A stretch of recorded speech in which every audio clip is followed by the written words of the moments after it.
Всем привет! Это канал швейцарского онлайн-института Swiss International Institute Lausanne. Меня зовут Марина. Сегодня мы поговорим о метавселенной. Вы узнаете, что такое метавселенная, как туда попасть и зачем вам туда нужно. Прежде всего, метавселенная или коротко мета – это новый совместный проект нескольких компаний – Facebook, Epic Games и Microsoft. Во многом идея заимствована из книги «Лавина», которая написана Нилом Стивенсоном в далеком 1992 году. Согласно сюжету, люди создали отдельный виртуальный мир, в котором для каждого реального человека был создан аватар. Персонажи книги жили одновременно и в физической реальности, и в метавселенной. Автор книги считал такой новый мир следующим шагом развития интернета. И это тот случай, когда книга становится реальностью. Метавселенная будет совмещать в себе сразу три реальности – нашу, дополненную и виртуальную.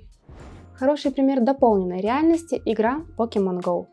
Игровой мир на смартфоне синхронизировали с GPS-картами реального мира. Чтобы найти покемонов в игре, нужно было подойти к нему в реальном мире.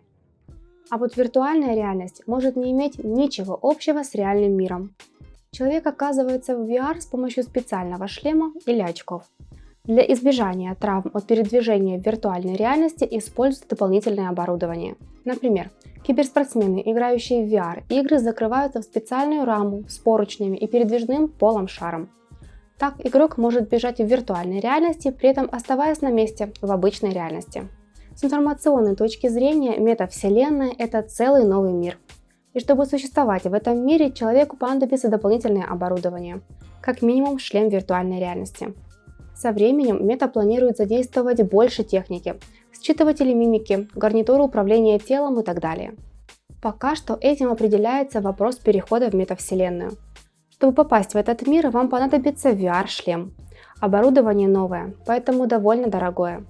Самый базовый от компании Oculus стоит порядка 320 евро. И еще одна проблема – разразненность. Метавселенные доступны на 3 платформах, которые еще не объединены в один мир.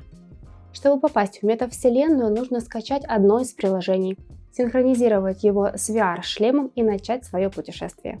И самое главное, чем можно будет заняться в метавселенной? Ответ простой – чем угодно. Каждый пользователь будет предоставлен в виде аватара, а вся реальность в виде голограммы. Вы сможете встретиться с другом, находящимся на другом конце мира. Вы сможете учиться. В метавселенной можно не только собрать учебный класс, но и погрузиться в симуляцию операционной, космического корабля или лабораторию ядерных процессов. И, конечно, в метавселенной будут доступны безграничные игры и развлечения. Пожалуй, это была вся общая информация о новой разработке. Ставьте лайк, если вам интересно узнать, какие профессии будут востребованы в метавселенной. Я расскажу об этом в следующем видео. И не забудьте подписаться на канал, чтобы не пропустить выходы новых видео. С вами была Марина. Пока!